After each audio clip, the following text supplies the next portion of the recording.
But I can name a lot of decisions that wasn't good because I was trying to be a team player. You know what I'm saying? Like I Man, told that's it. Yeah, that's a you good. know, Yeah, go ahead. Go I ahead. My like fault. my I should have never did the verses. I told niggas don't do the verses. Told I don't want to do the verses. But I'm a team player, and it was the wrong decision that I made. No more of that. No more of that. He finally said what everybody else was scared to admit. Cameron isn't sugarcoating anything anymore. He's calling out Dipset. He's calling out the mistakes. And he's calling out the whole idea that he's supposed to be a team player after that Verzuz loss that he never even wanted to be a part of. This is the Cam that moves on his own timing. This is the Cam that makes decisions based on his vision, not the committee. And today we're breaking down exactly why he's done taking that role. And the crazy part is, Cam admitted he made the wrong call by doing Verzuz, by trying to be a team player as well. He said it straight up. He told them not to do it. He told them he didn't want to be there. He knew it wasn't going to look right for everybody, but he played along anyway. And afterward, he sat with that regret. He said that was the moment that made him say, no more of that, I'm done. I'm about to play this clip for y'all, but before I do, I just need y'all to like, leave y'all thoughts down below in the comment section, and subscribe. Let's get into it. But I kind of want to put you guys in this situation, kind of put you guys in his shoes. Have you guys ever had to make an unpopular decision that was the best for you, but maybe others didn't understand where you were coming from or your perspective about it? Because I know everybody thinks how they think about it, but Lane Kiffin, kind of like Cam was saying, and Maurice and Mace, like, he does this. He's going to choose what he thinks is the best option for him, which is, I think, what people should do in life. But have you guys ever been in a similar situation like that? Yeah, for me, it was choosing to leave school early. When everybody thought I should stay and do something, in my mind, in my head, I thought that I was doing the right thing at the time. Based on the information that I had and based upon how I seen life.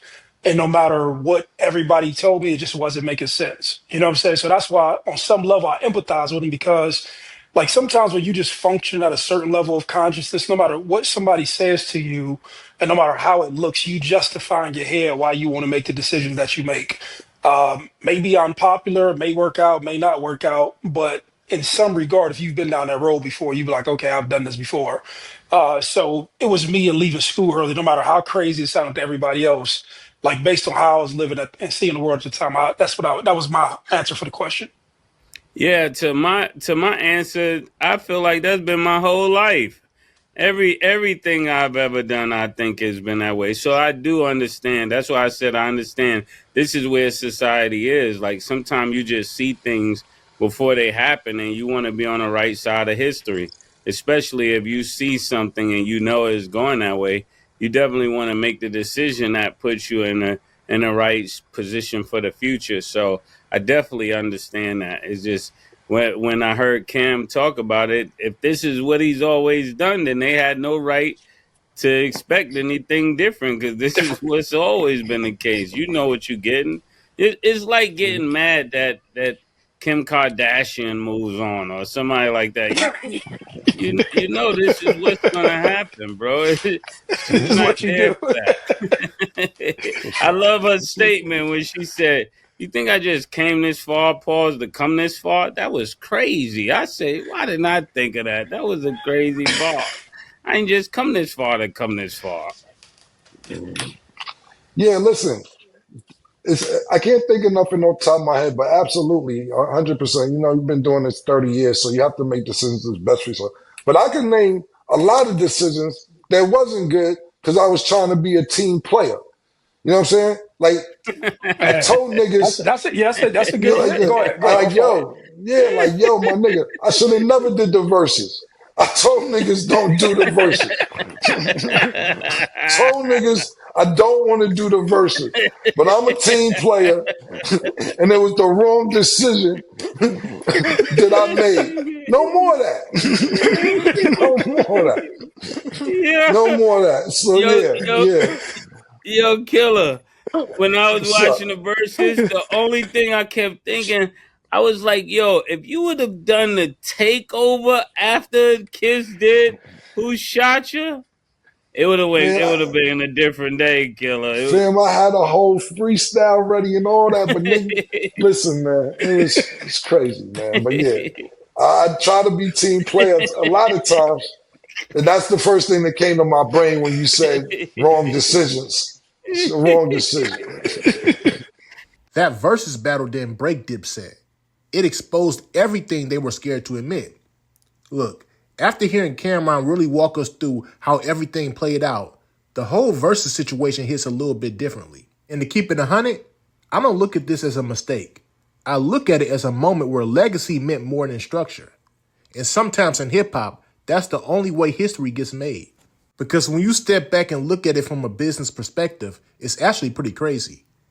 Cam had the play lined up, the tour, the cities, the venues, the guaranteed money, the merch, the after parties, the full pipeline of revenue.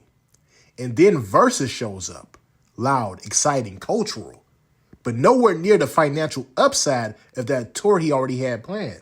Any business-minded person would have leaned toward the tour first. It was obvious. What I respect is the honesty behind Cam's decision-making.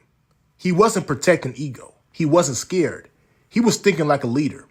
And then Jim Jones came in with straight passion. He wanted that garden moment so bad he told Cam he would give him every dollar he made from Verzuz just to step onto that stage again.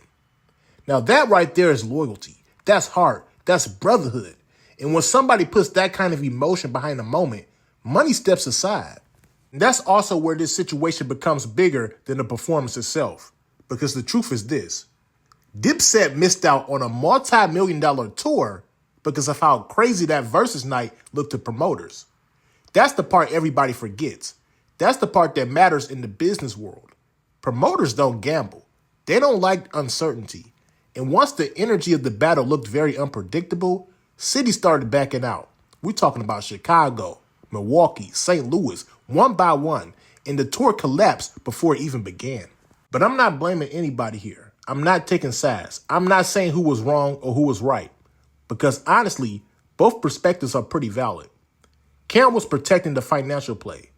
Jim Jones was protecting the cultural moment. And when you put those two energies together, something unforgettable happened.